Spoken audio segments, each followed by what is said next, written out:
Chicos, saludos, saludos. Hoy día lo que vamos a hacer es el solucionario, bueno, algunas preguntas. Vamos a ir explicando también algunas preguntas del examen de admisión 2024-1 del área de medicina, pero vamos a hacer el examen tipo 2 o como también le quieren decir bloque B.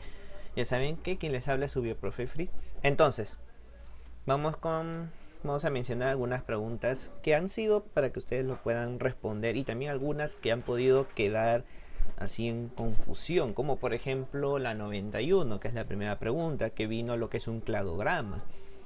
Un cladograma, profe, ¿qué es un cladograma? Un cladograma, chicos, como acá nos van a mostrar, es como decir un árbol filogenético. ¿Qué es un árbol filogenético? Nosotros podemos ver la distribución de la evolución de las especies. Ahora, ¿esto qué nos demuestra? Esto puede venir en el tema de evolución, como también es parte del tema, si nosotros tratamos, por ejemplo, con moléculas, como por ejemplo el ADN de biología molecular, así como también la parte de bioquímica. Entonces, acá estamos viendo las ramas evolutivas, nos está dando el ancestro común y nos está dando los varios puntos de cuál, de cómo el ancestro común comienza a evolucionar y se comienza a diversificar, entonces acá estamos viendo cómo se da el proceso evolutivo. Ahora, nos dice que nos muestran grupos monofiléticos. Acá tenemos dos grupos monofiléticos. El grupo monofilético es aquel grupo que va a tener un ancestro común. Y acá, nosotros lo podemos explicar mucho mejor, chicos? Acá vamos a hacer un ejemplito. Yo les voy a hacer un ejemplito de un cladograma. Entonces, acá vamos a poner un ejemplito. Vamos a poner aquí. Y acá lo vamos a poner así. Ahí está. Acá ponemos aquí, así. Y por acá vamos a poner así. Uy, antes no me alcanza el espacio. Ahí está. Muy bien. Acá lo vamos a reducir un poco más. Ya, imaginen que por ejemplo acá hay ponemos A. Acá ponemos A. Acá vamos a poner, este es el ancestro común. Acá vamos a poner que luego se va a diversificar. Entonces por acá lo vamos a borrar un poquito. Ahí está. Entonces acá vamos a poner B. Ya, se va a diversificar. Va a evolucionar. Pero esta especie luego, ¿qué va a pasar? Esta especie se va a diversificar. Ahora, de acá, ¿qué va a hacer? Va a diversificar a dos especies. Por ejemplo, acá podemos poner que está D y E, y acá F y G. Muy bien. Ahora, acá, por ejemplo, podemos decir ya, acá H, y acá se desdobla en, por ejemplo, I y J. Acá podemos decir, y acá evoluciona en dos ramas diferentes. Acá también evoluciona todo este C en dos ramas distintas. Y así sucesivamente. Nosotros cuando hablamos de un grupo, cuando nosotros vamos a mencionar un grupo que tiene un ancestro en común, por ejemplo, encerramos el que está en rojito, esto se denomina un grupo monofilético.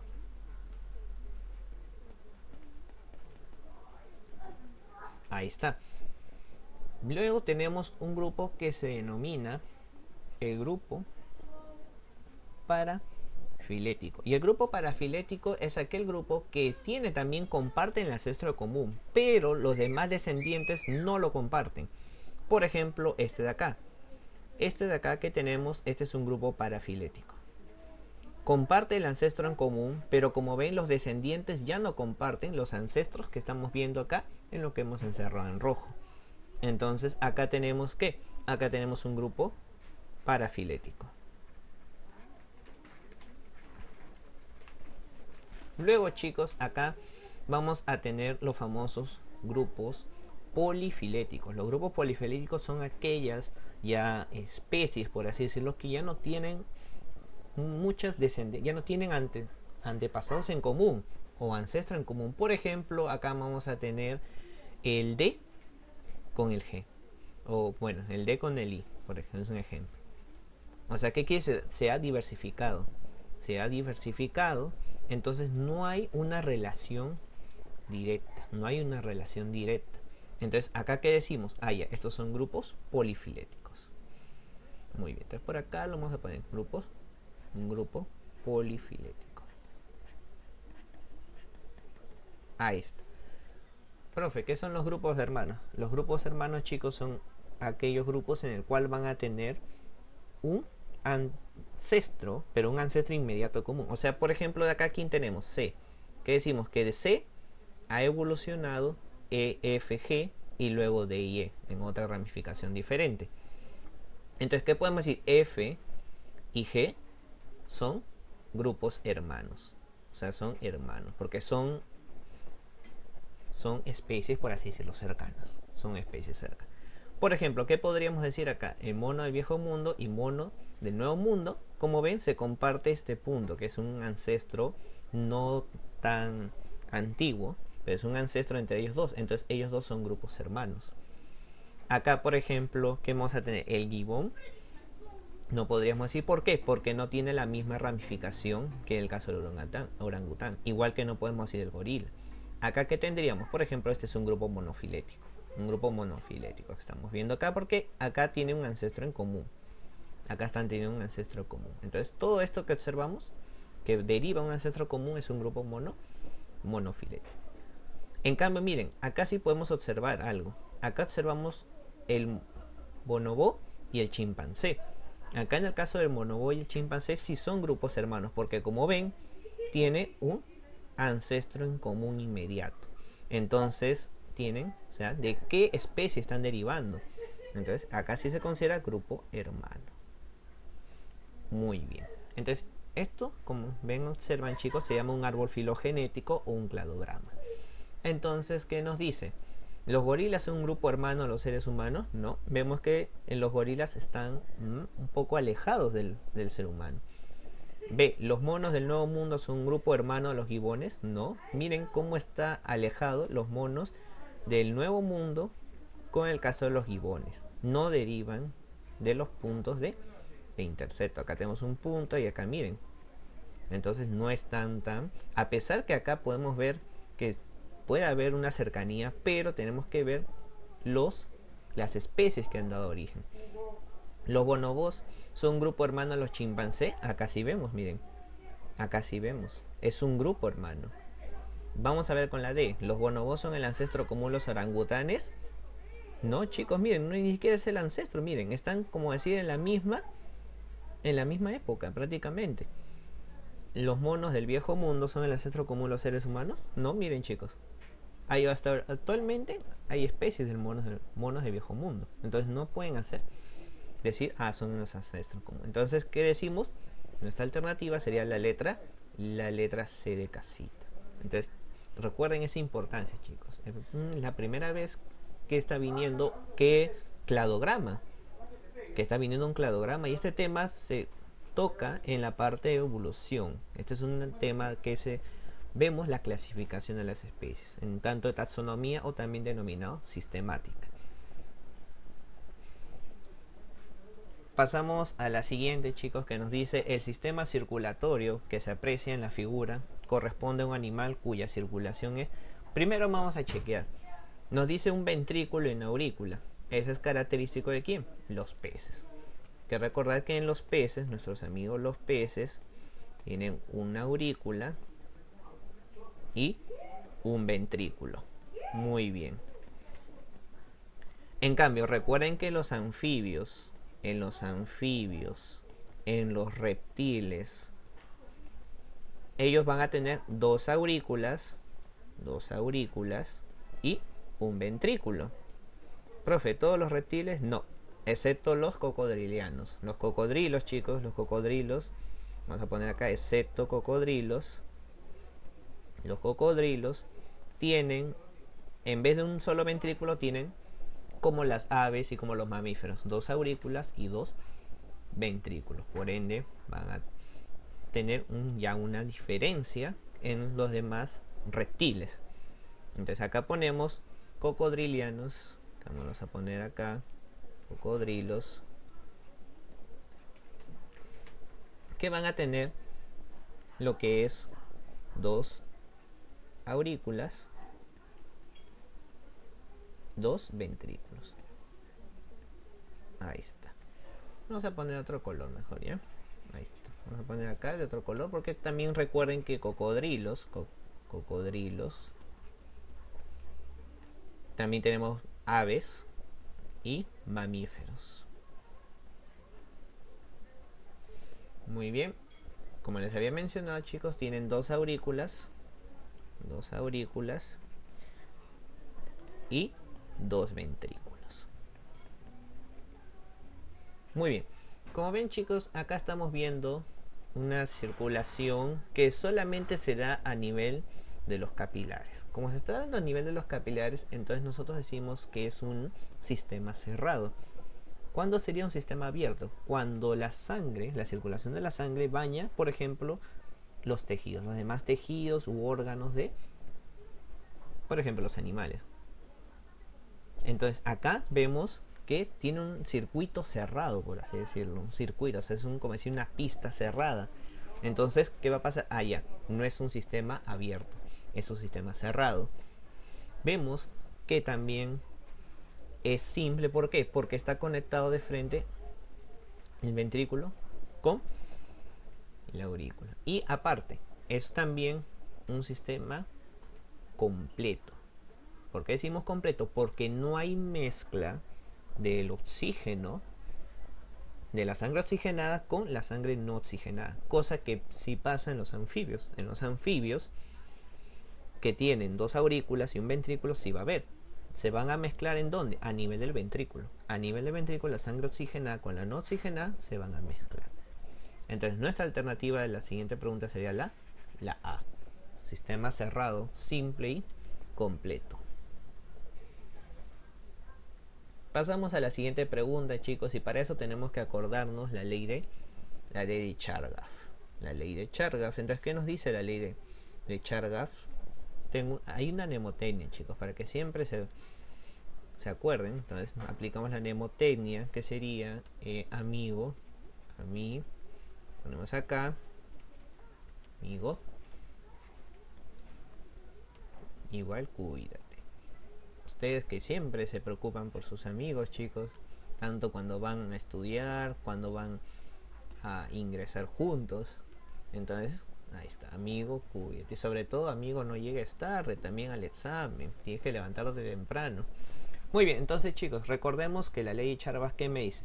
Que la suma de adeninas más guaninas va a ser igual a la suma de las cantidades, o sea, las proporciones que va a haber en citocinas con timinas. Entonces, tenemos adenina más guaninas es igual a citosina más timina. Muy bien, entonces tenemos esa suma. Ahí está. Muy bien, ¿qué nos dice? Que la proporción de adeninas va a ser 35%, la de citosinas y guaninas va a ser 20%. Muy bien, si acá nosotros vamos a tener que adeninas nos dice 35%, las guaninas nos dice 20%, entonces acá ¿qué vamos a tener? Acá nos dice que las citosinas es 20%. Recuerden que la suma, chicos, tiene que ser todo igual. Tiene que ser acá todo igual. Adenina más guanina va a ser igual a la misma cantidad de ¿qué? Citosina. Muy bien. Entonces, ¿qué hacemos acá, chicos? ¿Qué estaríamos nosotros haciendo? ¿Haciendo qué? Que es la misma proporción. Entonces, acá nosotros vemos la suma de ambos que me da el 55%.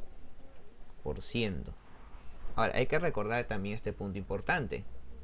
Adeninas, la misma cantidad de adeninas tiene que ser igual a la misma cantidad de timinas, igual que la misma cantidad de ¿qué? Citosinas va a ser igual a la misma cantidad de guanina. Eso es cuando nosotros tenemos una molécula de ADN. Recuerden que es una cadena antiparalela. Si en una sola cadena, por ejemplo, hay 40% de adeninas, en la otra también va a haber 40% de 40% de adeninas.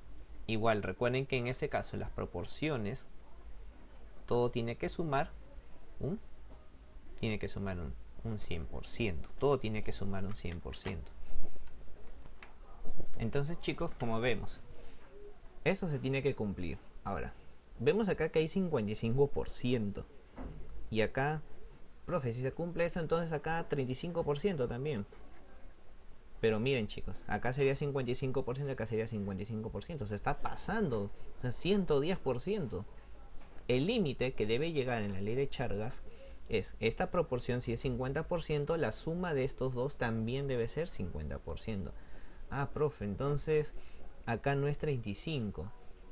Bien, acá no es 35, chicos. Para que llegue a 100%, acá ¿cuánto debería ser? Acá debería ser 25%. Profe, no cumple la ley de Chargas. Claro, si no cumple la ley de Chargas, hay que saber algo, que se trata de una molécula de ADN desnaturalizada. O sea que estamos viendo una sola cadena. Porque cuando vemos solamente una sola cadena, ahí que podemos observar que el número de adeninas ya es independiente del número de timinas. Igual que el número de citosinas también va a ser independiente al número de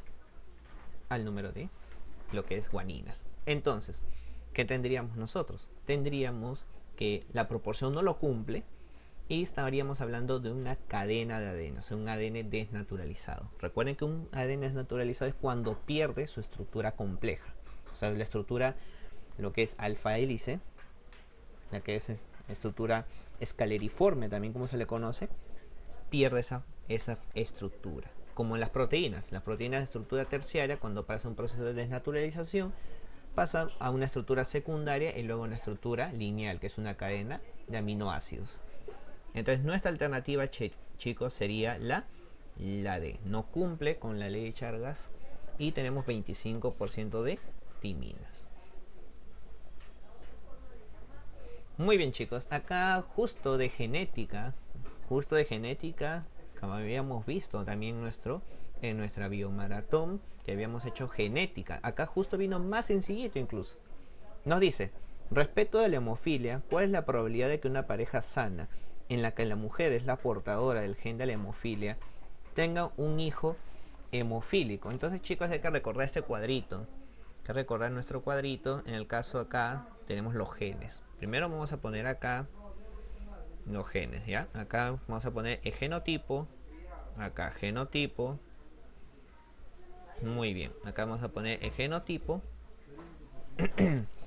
Acá ponemos entonces, chicos, genotipo, la descripción en este caso, genotipo, y acá vamos a poner la descripción de la enfermedad. Por ejemplo, en el caso acá vamos a poner,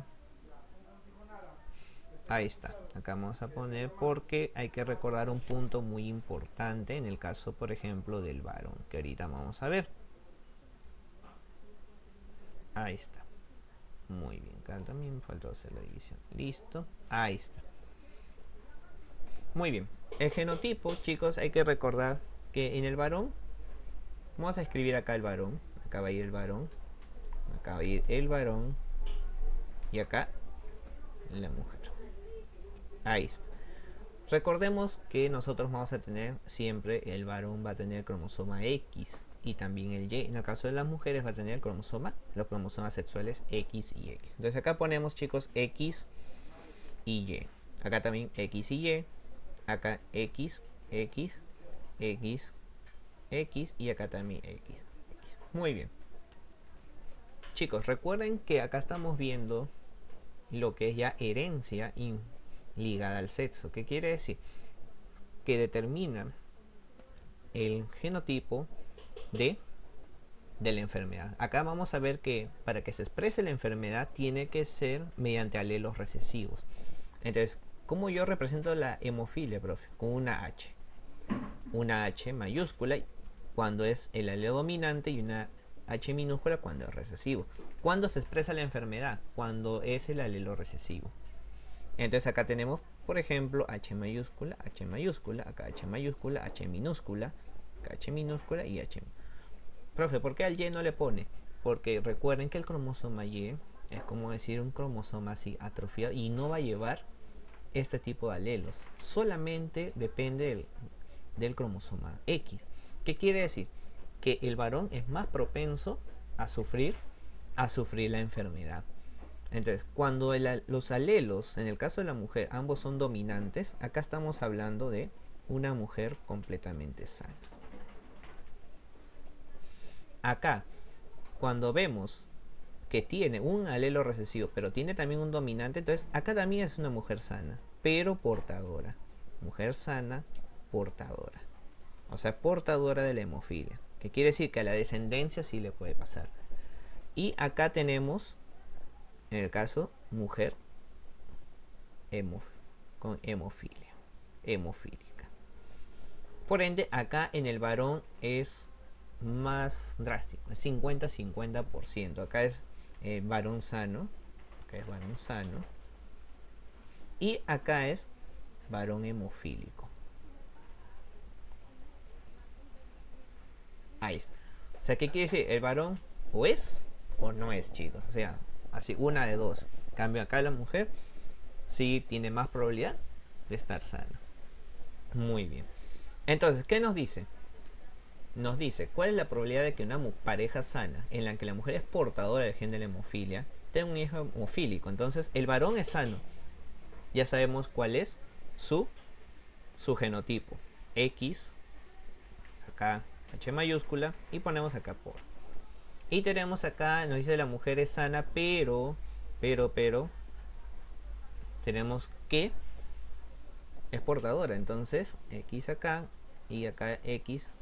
Muy bien, chicos, hacemos propiedad distributiva, ¿sí? Tipo matemáticas, para que sea más rápido. Recuerden que en el examen de admisión ustedes tienen que ver la rapidez, tienen que ver ustedes la rapidez. Progenitores, y acá ponemos la F1. Recuerden que era la F1, la primera generación o la filial 1.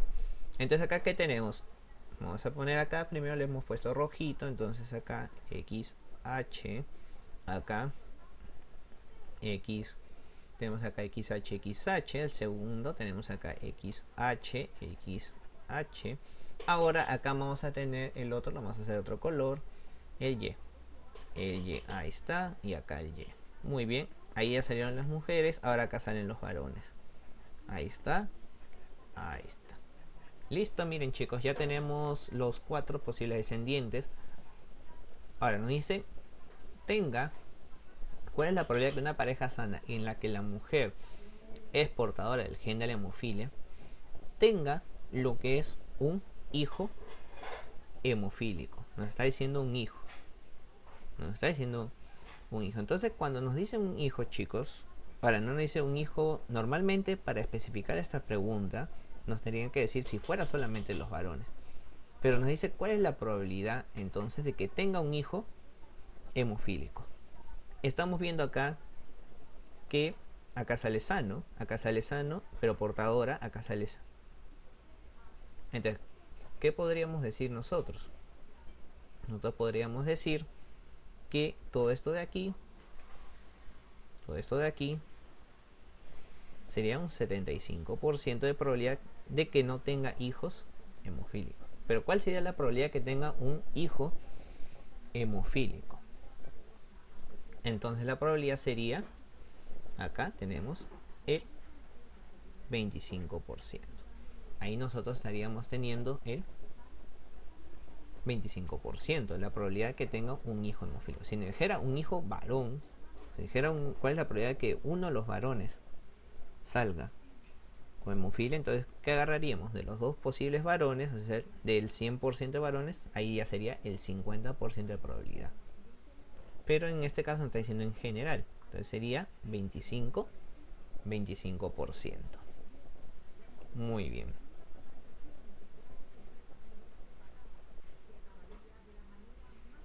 Muy bien, pasamos a la siguiente pregunta, chicos, que nos dice: la tecnología de las fermentaciones es un capítulo de la biotecnología microbiana.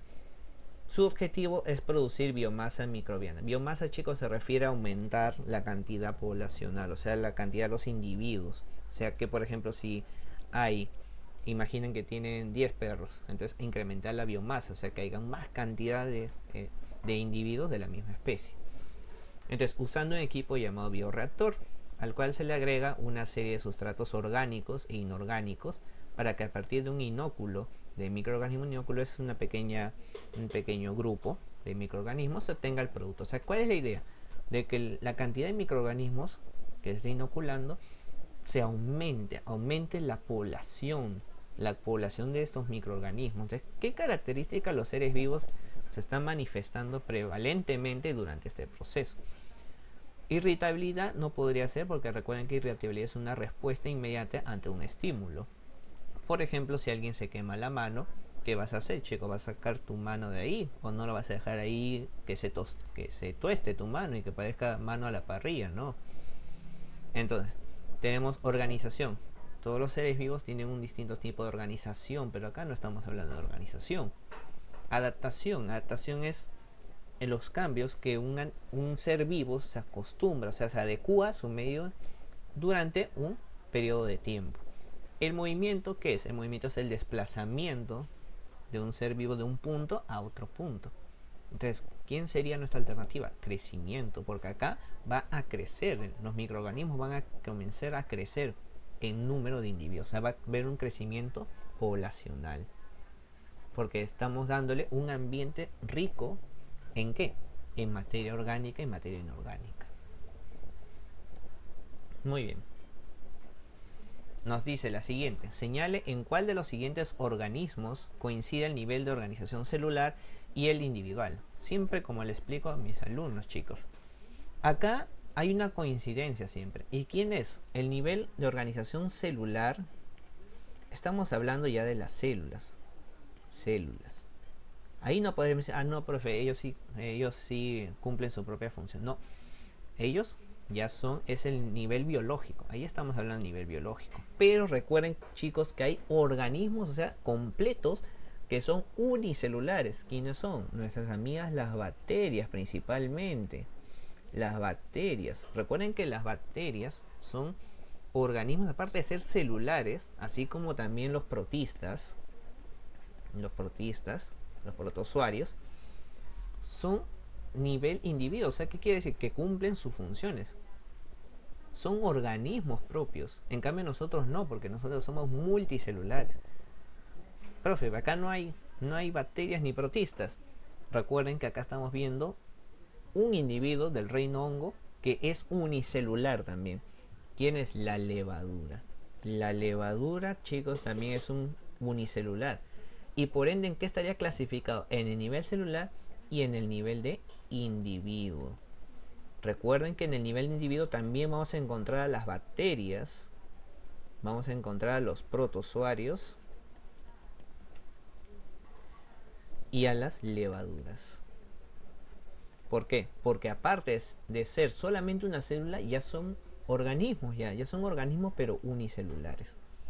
Entonces nuestra respuesta sería la letra D de dadito. Muy bien.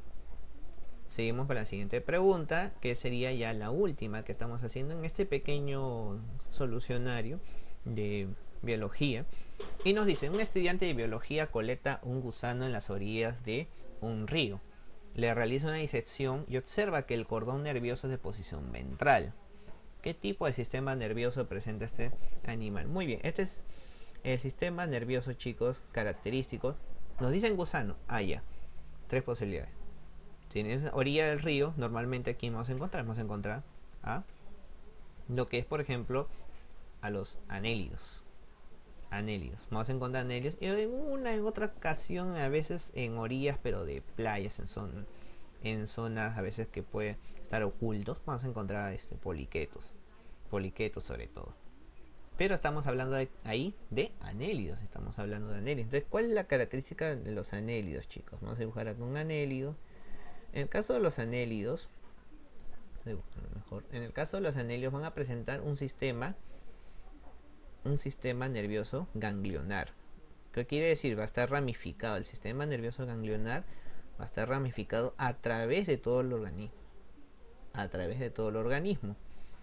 Ahora, recuerden que en el caso de los anélidos, nosotros vamos a tener que estos individuos, este filum, tiene el cuerpo metamerizado. ¿Qué quiere decir el cuerpo metamerizado? Que el segmento corporal se repite.